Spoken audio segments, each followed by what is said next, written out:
ওং তস্मै নমঃ ভগবতে ত্রিগুণায় গুণাত্মনে কেবলায় দ্বিতীয়ায় গুরুবে ব্রহ্মমূর্তয়ে সর্বশ্রুতি শিরুরত্ন বিরাজিত পদাম্বুজম বেদান্তাম্বুজ সূর্যায় তস্मै শ্রী গুরুবে নমঃ।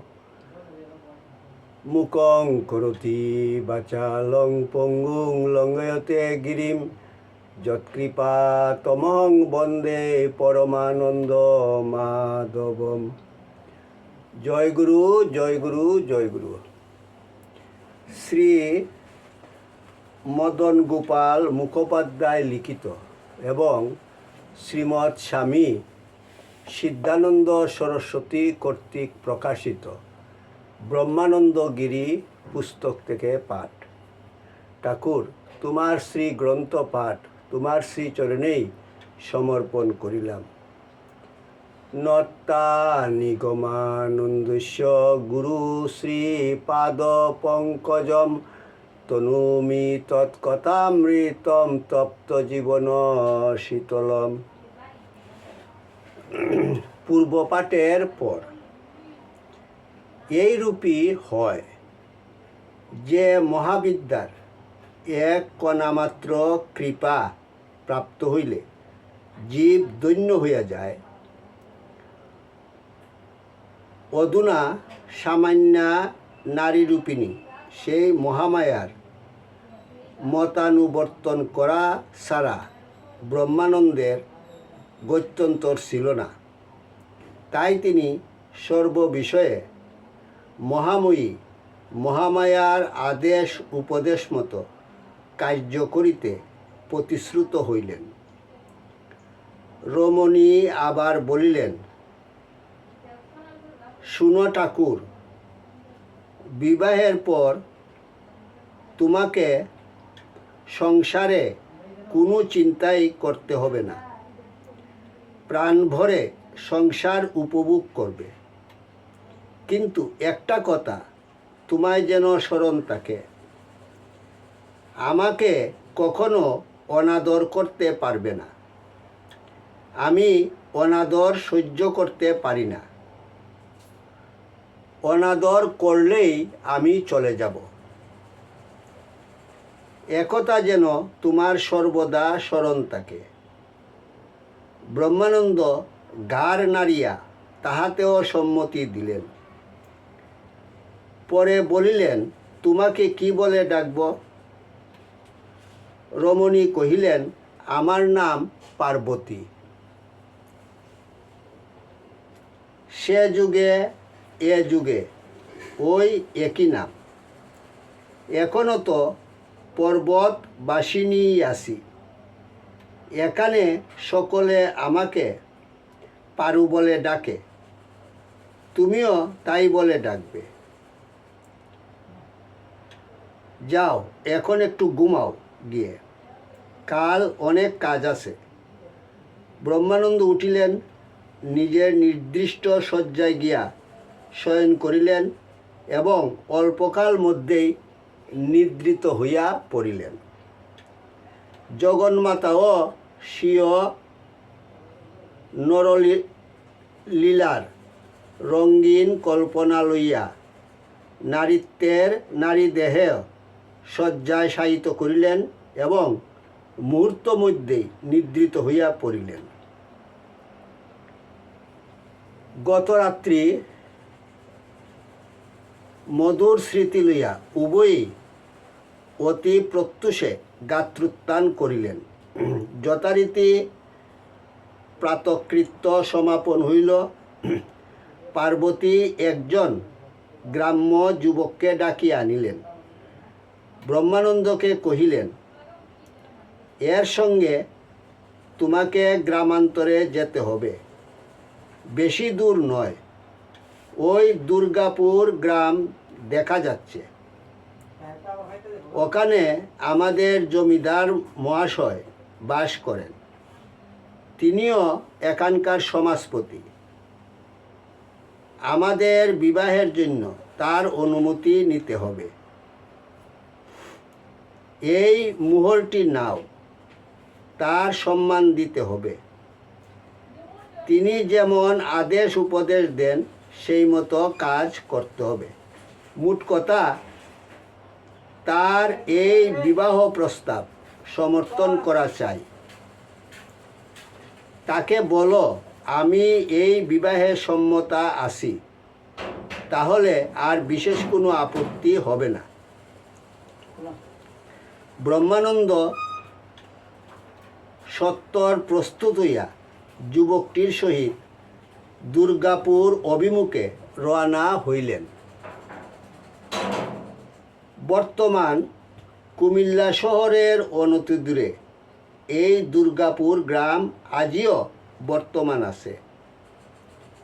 গ্রামে বহু প্রাচীন মন্দির ও দিঘি, পুষ্করিণী প্রভৃতি দেখিলে মনে হয় যে অতি প্রাচীনকালে ইহা একটি বিশেষ সমৃদ্ধিসম্পন্ন গ্রাম ছিল। গ্রামের পার্শ্বে যে ক্ষীণকায়া নদী রেখাটি দৃষ্ট হয়, ইহাই গোমতী নদী। উহা তখন প্রবল স্রোতস্বতী ছিল এবং ময়নামতি পাহাড়ের পাদদেশ ধৌত করিয়া প্রবাহিতা হইত। বর্তমানে ময়নামতি পাহাড়ের যে অংশে বঙ্গীয় জরিপ বিদ্যালয় স্থাপিত হইয়াছে, উহার অবস্থিতি পর্যবেক্ষণ করিলে মনে হয় এই টিলাগুলির মধ্য দিয়া একটি নদী প্রবাহিতা ছিল। কালে ওই নদীর পানি গতি পরিবর্তিত হইয়াছে। ওই নদী খাতের মাঝে মাঝে বাদ দিয়া অধুনা ৩-৪টি পুষ্করিণী প্রস্তুত করা হয়েছে। যাহা হোক, ব্রহ্মানন্দ পল্লীবাসী যুবকটির সহিত অনতি বিলম্বে দুর্গাপুর জমিদার মহাশয়ের বহির্বাটিতে উপস্থিত হইলেন। গৃহস্বামী তখন বহির্বাটিতে আগমন করেন নাই, সুতরাং উভয়ে কিছুক্ষণ অপেক্ষা করিতে লাগিলেন। কিছু সময় পরে সমাজপতি জমিদার মহাশয় বৈঠকখানায় আসিয়া আসন গ্রহণ করিলেন। ক্রমে ব্রাহ্মণ, পণ্ডিত, প্রজা, পাইক, চাটুকার, প্রার্থী ইত্যাদিতে গৃহ পূর্ণ হইয়া গেল। তারপর একে একে সকলেই আপন আপন প্রার্থনা নিবেদন করিতে লাগিলেন। জমিদার মহাশয় আদেশ উপদেশ, পুরস্কার তিরস্কার ইত্যাদি ক্রমে সকলকে বিদায় দিতে লাগিলেন। ব্রহ্মানন্দই আগন্তুকগণ মধ্যে সম্পূর্ণ অপরিচিত, সুতরাং শীঘ্রই জমিদার মহাশয়ের দৃষ্টি তাহার দিকে আকৃষ্ট হইল। ব্রহ্মানন্দ পার্বতী প্রদত্ত স্বর্ণমুদ্রাটি জমিদারের মানস্বরূপ সম্মুখে রাখিয়া আপনার বক্তব্য প্রকাশ করিলেন। সমস্ত অবগত হইয়া জমিদার মহাশয় বলিলেন, কেন মহাশয়, আপনি কি কোথাও ব্রাহ্মণ কুমারী পাইলেন না যে দিনু পাটনির কন্যাকে বিবাহ করিতে মনস্থ করিলেন? ব্রহ্মানন্দ মহাভারতের পরাশর মৎস্যগন্ধার কাহিনীর অবতারণা করিলেন। অবশেষে বলিলেন যে তিনি মনুমত পাত্রী পান নাই এবং এই কন্যার এ বিবাহের সম্মতি আছে, সুতরাং তিনি ইহাকেই বিবাহ করিতে ইচ্ছা করেন। জমিদার মহাশয় তারপর উপস্থিত ব্রাহ্মণ পণ্ডিতগণের সহিত পরামর্শ করিয়া স্থির করিলেন যে এ বিবাহে সম্মতি দিতে তাহার কোনো আপত্তি নাই, কিন্তু পাটনি কন্যাকে অন্য চল করিতে হইলে এই গ্রামস্থ বা তাহার মনোনীত অন্য গ্রামস্থ শতাধিক ব্রাহ্মণকে পরিতোষ সহকারে ভোজন করাইতে হইবে এবং তাহাদের প্রত্যেককে এক এক মুহর দান দিতে হইবে। ব্রাহ্মণ অর্থাৎ ব্রহ্মানন্দ এই প্রস্তাবে রাজি হইলে তাহারা বিবাহে সম্মতি দিলেন। শুধু তাহাই নহে, যাহাতে সুশৃঙ্খলে কার্য সমাধা হয়, নিজে উপস্থিত থাকিয়া তাহারও ব্যবস্থা করিবেন। ব্রহ্মানন্দ সমাজপতি মহাশয়ের প্রস্তাবে রাজি হইলেন। পরে বিবাহের লিখিত অনুমোদন পত্রসহ প্রায় দ্বিপ্রহরে গৃহে প্রত্যাবৃত্ত হইলেন। পার্বতী সমস্ত সংবাদ শুনিয়া পুলকিত হইলেন। ক্রমশ পাঠ করা হইবে। জয় গুরু, জয় গুরু, জয় গুরু। ওং যদস্করং পরিভ্রষ্টং মাত্রাহীনঞ্চ যদ্ভবেৎ তৎসর্বং ক্ষমতাং দেব প্রসিদ পরমেশ্বর।